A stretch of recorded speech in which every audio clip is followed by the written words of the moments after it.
On today's show, Volkswagen will probably buy back its diesel cars and could be interested in buying Navistar, while Bob Lutz describes Ferdinand Piëch's culture of fear.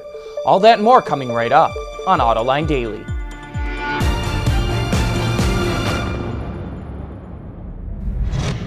This is Autoline Daily for February 8th of 2016. Well, it looks like Volkswagen cannot figure out how to fix its 2-liter diesels in the U.S. market. Reports out of Germany say the company is going to offer customers, quote, generous compensation to buy back their cars. That tells us this is going to be one whopping big bill.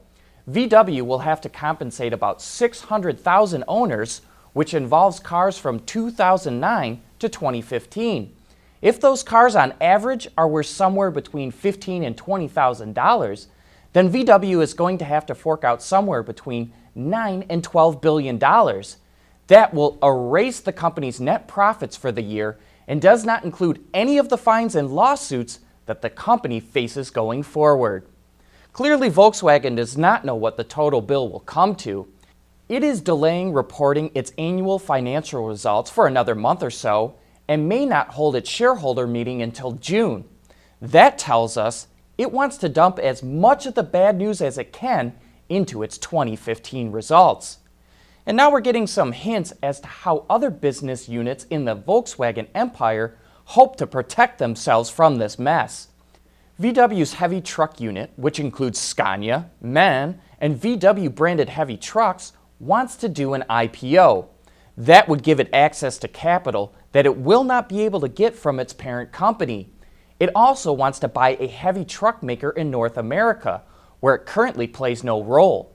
That would pretty much limit it to trying to buy PACCAR, which makes Kenworth and Peterbilt trucks, or to Navistar, which is in financial trouble and is owned by investor Carl Icahn. We're pretty certain that Mr. Icahn would welcome a buyout. We'll be back with more right after this.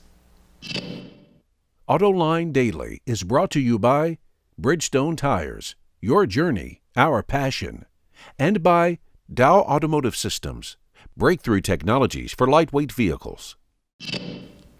Nissan relaunched its Datsun brand a few years back for emerging markets, and now it's giving us a taste of what a crossover from the brand might look like.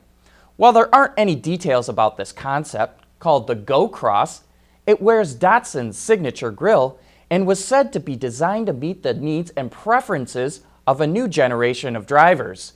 The Go Cross made its debut last week at the Delhi Auto Expo in India. We all know the Super Bowl is a great way for automakers to get their products seen by millions of people. And according to Kelley Blue Book, Audi saw the biggest spike in searches on its site. In case you missed it, Audi's commercial is about a retired astronaut who just can't seem to find the same thrills in life as he experienced taking off in a shuttle. Until, that is, he drives the new R8. Searches for the R8 rocketed up nearly 7,800% on KBB's website, far exceeding the Kia Optima and Hyundai Genesis, which saw the next biggest jumps. Coming up next, Bob Lutz describes the culture of fear created by former VW chairman Ferdinand Piëch. For the people at Dow, racing is a sport and a science. We enjoy one and learn from the other. But like most competitive people, we like winning at both. This is the human element at work. Dow. One of the big mysteries that still hasn't been answered in the VW diesel scandal is whether top management knew about the cheating. The company is blaming rogue engineers, but not a lot of people are buying that, including former auto executive Bob Lutz. On last week's Autoline After Hours, he discussed why he believes the culture created by former VW chairman Ferdinand Piëch is responsible for the cheating. He absolutely did not tolerate anybody telling him it can't be done, we don't have enough time, we can't get there with this hardware. A little anecdote, when I congratulated him on a new Golf in Frankfurt, I think it was probably in '86, and it was the first Golf with these beautiful, like 3 to 4 millimeter body caps, and I said, these body caps are terrific. I saw him at a VDA dinner during the Frankfurt show, and he says, "You like that?" I said, "Yeah, it's terrific. I wish we could do that at Chrysler." He said, I have the recipe for you." And I said, "Really? I'd be interested to hear it." He says, "I call everybody from body engineering, stamping people into my office. I said, I'm tired of these lousy body caps. In 6 weeks, I want perfect body caps. So you have 6 weeks. I have all your names. I know who you are. If 6 weeks from now I do not have these perfect bodies, you are all fired. Thank you very much, gentlemen. Get to work." And Have a nice day. yeah, and I said, he said, "So that's how I did it." And I said, "Well, see, I don't think that method would like quite work at an American company like Chrysler."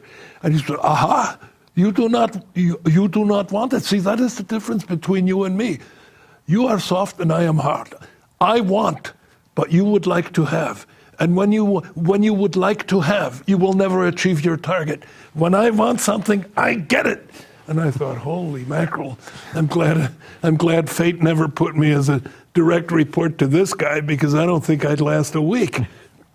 I admire Piech as probably the greatest automotive product genius in the history of this industry, but I would not have cared to work for him. And sooner or later, that sort of dictatorial behavior will result in something like the diesel thing.